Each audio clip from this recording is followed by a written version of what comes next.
Attack on Titan seems to have a bunch of fan-favorite characters. Whether it's Mikasa, Levi, Hanji, Connie, there's always people who love them to death. And it's understandable why. The thing with Attack on Titan is that no matter how small or insignificant a character seems, inevitably the characters will always have a moment to shine. They'll either be the highlight of an episode, or we'll inevitably see their backstory and their motivation. In other words, they're well-written and well-fleshed out characters. But from the dozens of characters in this show, you know who's in my top 5? One of my favorites? Potato Girl. Sasha has always been a fun character. Currently I'm watching the OVA and she's just... My god, she's so cute. But despite her adorable appearance, there's this one scene that I love that makes her one of my favorites. One amazing scene that's not just great, but it pretty much sold me on Attack on Titan. Season 2, Episode 2. I'm home. Two major things have kicked off this season. For one, because of the fight against the female Titan, we found out that there's Titans inside the walls. And the other one is that Titans have been sighted from the inside, meaning Wall Rose has been breached. Considering how slow and disastrous the last evacuation was, the scouts decide that there's no time to gear up. They're sending a couple of soldiers to evacuate different villages. Sasha insists on evacuating her own village, alone. And before arriving at the village, Sasha reflects on one of the last conversations she had with her father. One of the many times she stole food for herself, a habit she still has to this day. Her father tells her about the people that lost their homes in the fall of Shiganshina. He explains that because of this disaster, the game and their hunting days might come to an end, and he's considering selling their horses. Sasha refuses to sell out. Hunting is who they are, and she doesn't care about the people who lost their homes. She's not selling out, especially to the people that make fun of them. But then her father tells her, 義務を果たさんもんが、その恩恵を受けることができんのは当然やからな。 It's been 3 years since then, and she hopes that he's okay. Suddenly, she finds massive footsteps, yet she keeps moving forward. She arrives at an unfamiliar village, and inside that village is a little girl. A girl hearing a Titan munching on her mother's legs, devouring her with ease. And to make matters worse, she's still alive.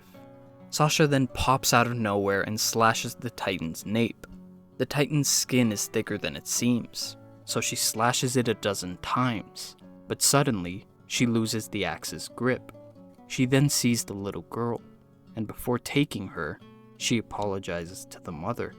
She leaves the house with the little girl.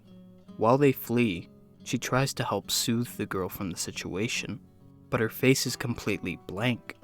The horse runs off without them, and yet again, Sasha tries to calm down the girl. But it's clear that Sasha's the only one freaking out. The girl doesn't understand Sasha's compassion, why she talks so nice to her. It's almost as if she's being treated decently for the first time. The Titan then emerges from the house, and before they run, Sasha takes a bow and 3 arrows, and while running, she still tells the girl that it'll be okay. The girl explains that the whole village knew that the mother was disabled, so they left them there. All she could do was watch. Sasha and the girl climb on top of a bridge, and the Titan gets stalled momentarily. Once again, she tells her it'll be okay. She once again reflects. This time, it was during her time in scout training, where Ymir makes fun of her for hiding her accent. She makes fun of her people, and her fake generosity. Krista defends her and says that Sasha can be whoever she wants. If she chooses to be kind, then that's who she is. Sasha is Sasha. She then smiles. She cherishes that memory. She looks at the girl one last time and tells her it'll be okay. She needs to run until she finds someone that'll help her. She promises that someone will help her. Maybe not right away, but until she finds that someone, she needs to keep running. Sasha buys her some time. She then raises her bow and aims it at the Titan, and her accent briefly comes back. The arrows won't be enough to take down the Titan, so she figures that she should take out the eyes. That'll buy them enough time to escape. She shoots an arrow and misses. She has 2 arrows left. The Titan gets closer. She shoots another one and she hits it in the eye. 1 arrow left. The Titan gets closer and closer and closer. She thinks of that little girl. She then abandons her bow and jabs it into its eye. The Titan is blinded and it squeezes Sasha. She manages to slip out of its embrace because of its blood. Now she needs to find that girl, and she sees her. Sasha's father picked her up. Relief splashes on Sasha's face. She's picked up by her father's crew, and her father tells her, Sasha, 立派になったな。お父さん。ただいま。 God, this show kicks ass. Sasha has always been a curious character. Like, yeah, she's a fan favorite, but she didn't have that many moments in the show that made her stand out. But this episode is what made me fall in love with the anime. A scene of courage and determination. A moment of bravery. A moment as simple as a woman saving a little girl. A woman choosing to be whoever she wants. And she wants to be good. The best version of herself. Hajime Isayama said that he doesn't have a specific message with Attack on Titan.